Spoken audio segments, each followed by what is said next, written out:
지난해 6월 경남 김해의 한 중학교. 체육교사 A씨는 1학년 1교시 수업을 마무리하며 제자들과 스쿼트 운동을 했습니다. 사흘 뒤 한 학생 할머니의 전화가 왔습니다.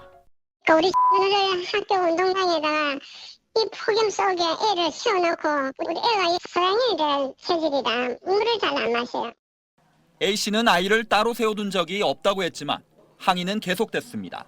이거 원하면 영어고 골프고 엄한 거 다 시켜서 돈을 아파트 두 채 값도 넘게 들어가게 그렇게 하는 애를 갖다가 선생님이 호락호락하게 아무렇게나 그렇게 할 애가 아니에요.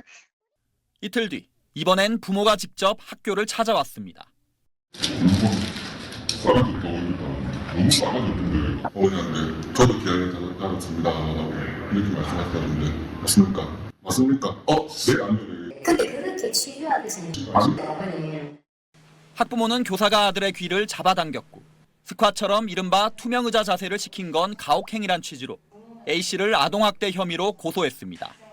불면증도 너무 심해지고 불안 증세도 엄청 커져서 제가 일단 정신적으로 너무 큰 충격을 받았었고요. 신혼부부기 때문에 아이를 기다리고 있었는데 유산까지 하게 되면서 제가 그때 많이 무너졌던 것 같아요. 수사 결과는 무혐의였습니다.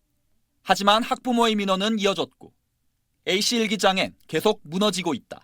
다 포기하고 싶다는 글들이 늘어갔습니다.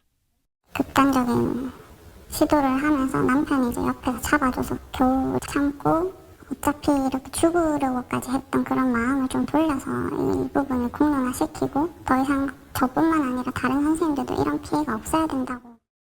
A씨는 이 사건을 교육청 교권보호위원회에 신고했습니다.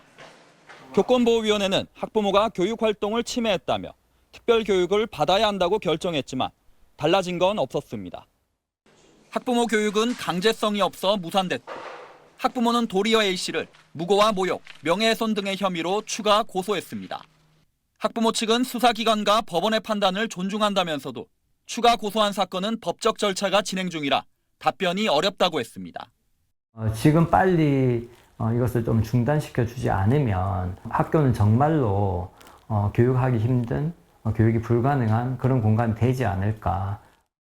끝나지 않는 소송의 굴레 속에서 교사가 견뎌야 하는 악몽은 1년이 지난 지금도 현재 진행형입니다.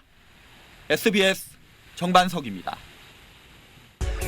예, 최근 인기 넷플릭스 드라마죠. 참교육을 계기로 교권 침해 문제가 다시 주목을 받고 있습니다. 특히 초등학교 교사들이 학부모와의 관계에서 상당한 부담을 느끼고 있는 걸로 조사됐습니다. 한국교육개발원의 학교교육 실태 조사에 따르면 초등교사의 68.9%가 학부모의 민원 또는 신고 등이 걱정된다고 답을 했습니다. 또 2명 중에 1명은 학부모와의 관계에서 무력감을 느끼고 있었는데요. 반면 1년 뒤 중학교 교사들을 대상으로 진행된 동일한 조사에서는 압박감이 상대적으로는 낮았습니다. 학부모의 민원이나 신고가 걱정된다고 답을 한 비율은 44.6%로 초등교사보다 24.3%포인트 낮았습니다. 그래도 44.6%면 절반 수준이잖아요. 교사들이 학부모 응대 과정에서 겪는 정서적 고통은 교직 자체의 만족도 하락으로 직결이 되는 만큼 교사들이 현장에서 체감할 수 있는 지원 방안을 지속적으로 보완하고 강화할 필요가 있다는 지적이 나오고 있습니다. 안민석 경기도교육감 당선인이 넷플릭스 드라마 참교육에 등장한 교권보호국과 유사한 기구를 신설하겠다는 구상을 밝힌 데 대해 학교 질서를 군대식 위계와 무력으로 유지한다는 발상이라며 교육계 안팎에서 거센 비판이 나오고 있습니다. 안 당선인은 어제 언론 인터뷰에서 가칭 교육활동보호국이 필요하다며 특전사, 해병대, 공수대 출신 교사 20명에서 30명을 확보해 학교가 통제하기 어려운 상황에 투입하는 방안을 검토하겠다고 밝혔습니다. 일단 교원 자격이 있는 교사들 중에서요. 예. 교사들 중에서 특수부대 출신들.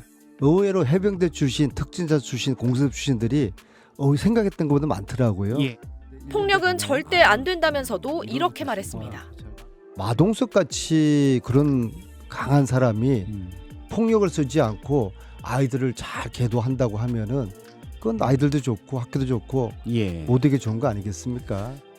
정근식 서울시 교육감은 오늘 한 언론 인터뷰에서 교육활동보호국 신설 주장에 대해 파시즘적 정책이라고 선을 그으며 교권보호국을 만들 수는 있지만 드라마에서 나오는 방식으로는 안 된다고 밝혔습니다. 교권보호를 하더라도 별도 강력한 기구를 신설하는 게 아니라 교사 권한을 실질적으로 보장하는 등 교육적인 방식으로 해야 한다는 겁니다. 시민단체에 정치하는 엄마들도 성명을 내고 교권으로 포장한 아동폭력 드라마를 치켜세우며 교육 현장에 도입하겠다는 안민석 당선인의 아동 청소년에 대한 얄팍한 인권의식과 교육관에 경악을 금치 못한다고 비판했습니다.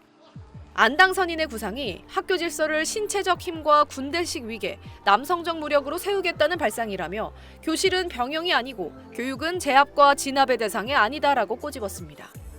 그러면서 교권 대 학생 인권의 대결 구도는 반목과 혐오, 불안만 증폭시킬 뿐 누구의 권리와 안전도 지킬 수 없다고 강조했습니다. 경기도 교육감 당선인이 강압적, 위압적 수단으로 학생들을 계도하겠다고 밝힌 데다 보호국 신설과 관련해 공개 토론까지 열겠다고 밝힌 만큼 교육계 파장이 이어질 걸로 보입니다. SBS 김민정입니다.